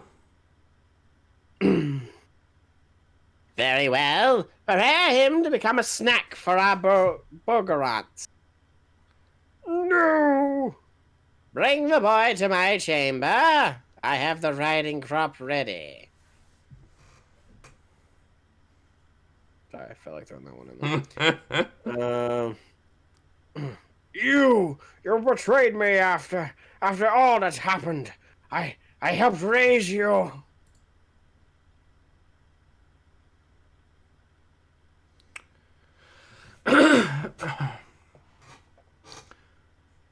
Orososium says, if you didn't hate our heroes yet, here is more of a reason to hate the little shit. Can we make it even more of a hateful little ball of snot? Dragonless Wolford says, I mean, to be honest, the Sith would be proud of this boy. He would fit right in. Indeed. A hollow projector I gave young Crix. Reach out when he was ready, he would. And its partner hollow projector to Zine I entrusted. Reach out to Crix did. Yes, and I responded. I just missed him. I'm sorry. Nothing to apologize for, young Zine. The opposite, in fact. Huh? Indeed, the day you may very well save. Why does he have to say at the end of every single line in this? Because that's what they think Yoda is.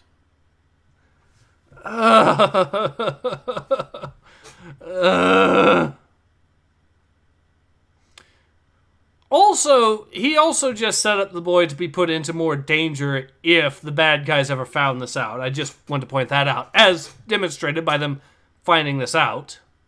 Mm-hmm. But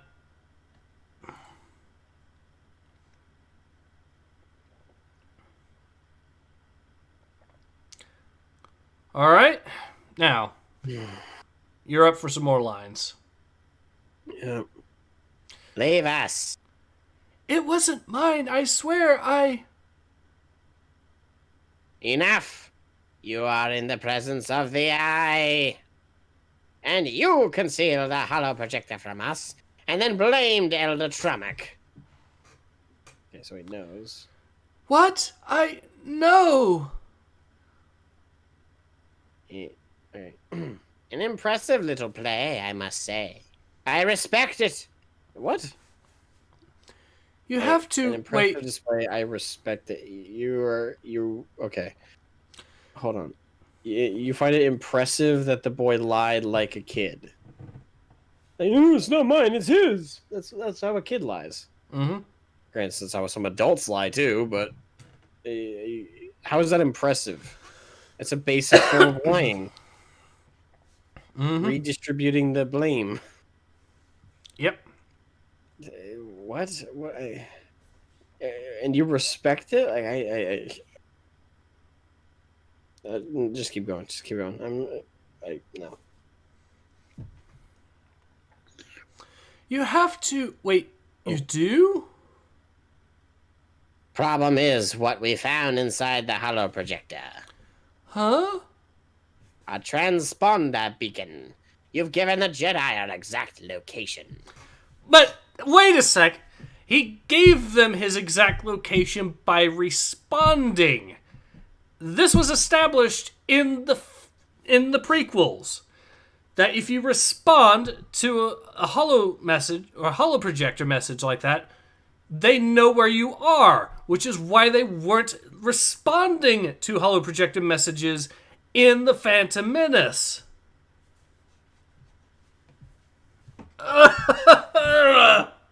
So not only that, but Yoda didn't even need for him to respond to her to find out now because of the transponder beacon.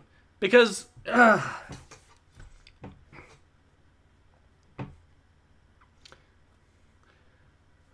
Orsosium says old man clearing throat by also bad writer. Indeed. That's a kind way to describe.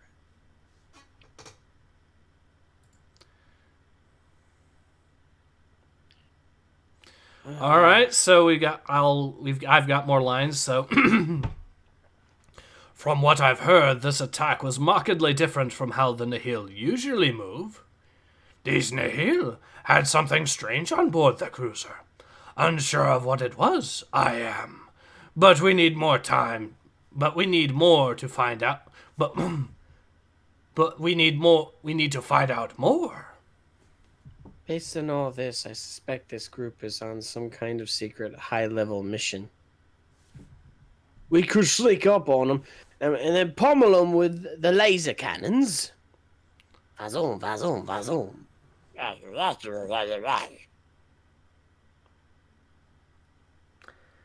Do I need to even say anything? Orososium says, Ace, are you trying to use canon and logic? What kind of fucking brain damage did you get? We don't use that stuff here. I know I've said it multiple times, but why are the masters discussing this serious topic while what looks like attending a fucking kids' day party at a kindergarten? Very good question. It's... Oh, okay. Only a short range does that transponder have. Still, there is a way. The girl has betrayed you once again. Of course, you do not realize that, right? Of course you do, but yeah.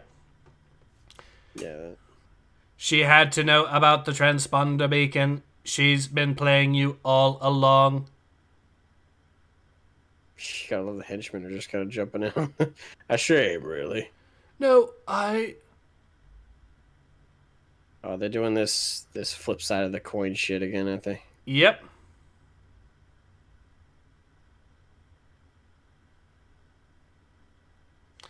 Alright, so I believe you're voicing the girl on the left-hand side. Hold on. Let me get one last sip. Orososium says, and now watch the children hitch a ride hidden unwanted in the next mission. Oh, you know it's going to happen. A little rough. Sorry, you okay? Yeah, sorry. Almost put down the wrong pipe.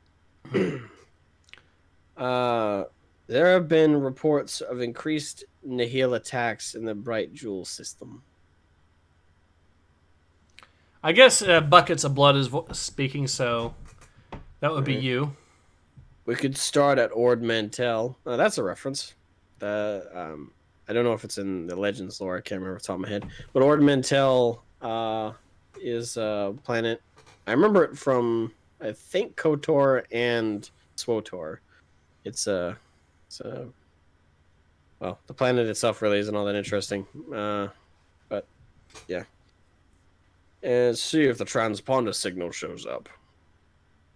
There is a way you could help us. And redeem yourself. And really help yourself too, Crix. Gotta love like you gotta know that the author thought this was like some like epic like back and forth like hey the dichotomy the mirror of the two perspectives. Oh, this is so epic. Dragoness Wolford says, "Is that blue dude an old man or a boy?" Yeah, it looks like a birthday party for kids. So let's discuss important information. The blue dude, if you're talking about the Padawan here, that's a Padawan. If you're talking about buckets of blood over here, that's a master. A master of healing, I might add. And his nickname is Buckets of Blood. Of healing, supposedly. Yes.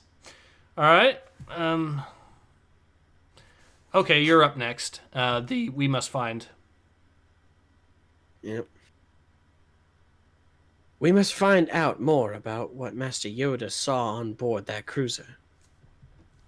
Indeed.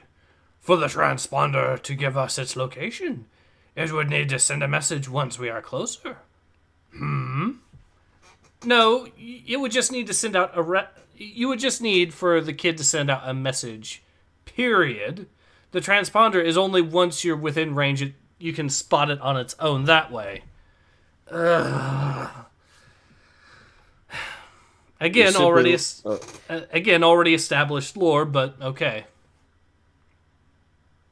All right, so we simply, go ahead. We simply let the Jedi think they found us, get them where we want them, and then spring our trap. And destroy every last one of them. But we can't do it without your help, Crix.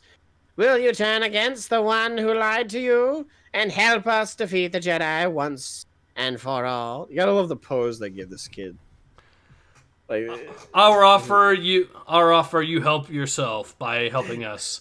You receive defeating the Jedi for once and for all. Yeah, he's got that look on his face like, He puts his hands together like, I'm contemplating. Orsosium says, Master Healer Buckets of Blood, whom is not a fighter but screams like a rancor about to devour a whole community. Yes. And screams how he hates violence while he's cutting motherfuckers down.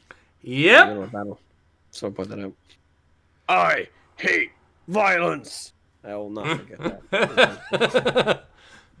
I hate violence while I am committing violence. I get that they were trying to be funny, but they were failing. Makes no sense. It's much pressure it is to burden the shoulders of one so young. This path we may only take if comfortable with it you are, Zine. I love how he's saying that to her, while at the same time, her being too old to be a youngling is also something there.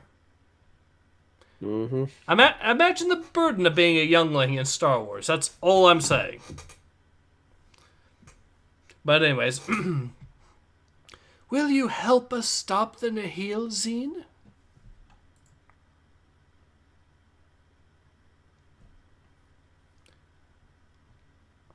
I'll try. I don't know. To be continued. Again, you gotta think that they thought they were so fucking clever, the writer and the artist, for setting up, like this mirror image shit. They can't even do the mirror image right either. The thing is, they also, from the get-go, from the very start of this issue to the end of it, they just kept doing dumber and dumber shit. You started out with the two kids being able to send messages back and forth, and they literally can't. They could have resolved their issues so easily that they didn't even bring it up as a conversation. They just talked about their situations. Mm-hmm. They didn't at all address the point of their now forming rivalry between one another. They just, one bragged about how happy they were where they were, and the other one complained about where he was. Mm-hmm. That's it. Like, she's to some of the characters pretty much. the Mary Sue bitch here gives absolutely no fucks about her friend, pretends to, but gives absolutely no fucks about him because despite him saying pretty bluntly that he's mad at her and thinks he's been lied to, instead of addressing the problem and being like, no, you don't understand. It's a misunderstanding. Like, I didn't know much about my ability with the Force. I knew there was something there, but it was only a speculation till I felt I could stop that debris in that moment of. She could have explained in any kind of level that it wasn't a lie. It was just she suspected something but wasn't sure of it and didn't want to hurt his feelings by telling him. But instead she just rants about how great her life is now and how I've been welcomed in by such awesome people and this, that, and the bitch, the guy literally just told you that he's angry at you and that he feels lied to. And instead of assuaging his issues and explaining the situation and, I don't know, handling it in any kind of normal person way, you just proceed to rant about how great your things have happened for you since then. And I can't even really follow what happened after that. It's just the boy is, despite what looks like he was allowed to freely walk around and do whatever he wanted, all of a sudden he's pulled to the bridge. And then he and the Elder are sent to fight in the arena for some stupid reason, even though the Elder has information that the guy wants. Yes, I want this information, but I'm going to kill the only guy I know tangibly who has the answer. And then they fight in the arena with creatures that make no sense, while the Mary Sue dumbass chick is getting doted on and treated nicely by the Jedi, and the lore there is complete garbage. Back to the arena and garbage where there's fighting, and then all of a sudden, before it even really gets underway, it's stopped because they found the transponder. Yep. Seeker says... From there, it just plummets. It's just so bad. Seeker says, this entire series makes my brain hurt. You're not the only one.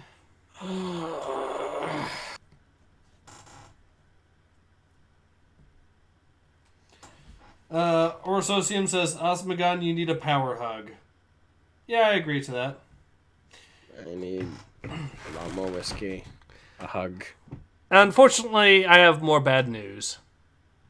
There's another issue? There is another issue, but that's not the bad news here.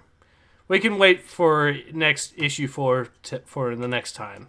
But the bad news here is, like with the other Star Wars Adventures comics, they have a preview at the end of this. At page 25.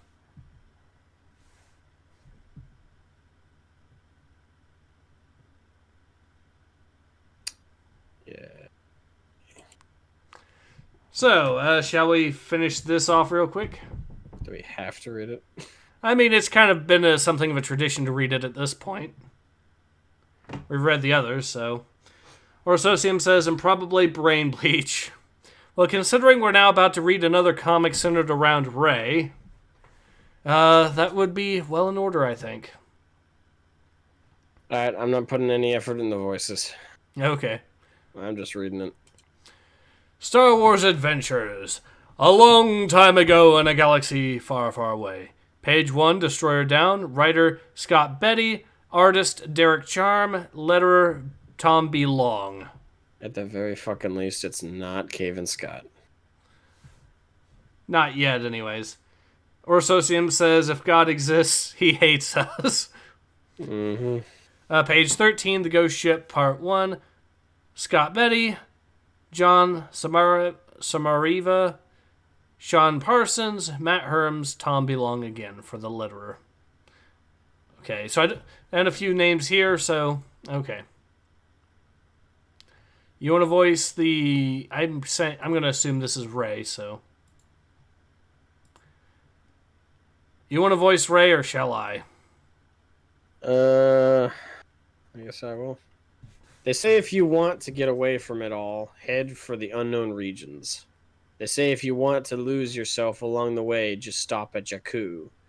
When the Empire fell apart, Jakku was the rallying point for the retreating Imperial Navy, but the Rebel Alliance was in hot pursuit. So many ships emerged from hyperspace that they saw the searing engine wash blew away. What? Searing engine wash blew away. I mean, blow away? Yeah. Okay, every stick of Jakku's plant life, and all that was left was sand. So now, when the sands blow across Jakku, that's when the wrecks and the tombs and the bones. That's not how you write dial. How many people do you know? And they just continue to listing stuff with and the. You wouldn't phrase it like that. You would say, that's when the wrecks, the tombs, and the bones are revealed. Mm-hmm. You wouldn't say and the. That's not grammatically correct.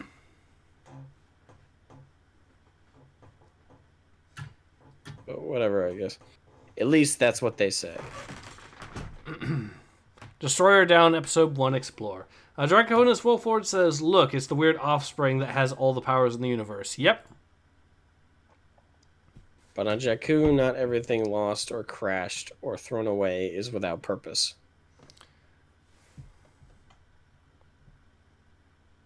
Kind of a better art style. Stupid hatch, I just made supper.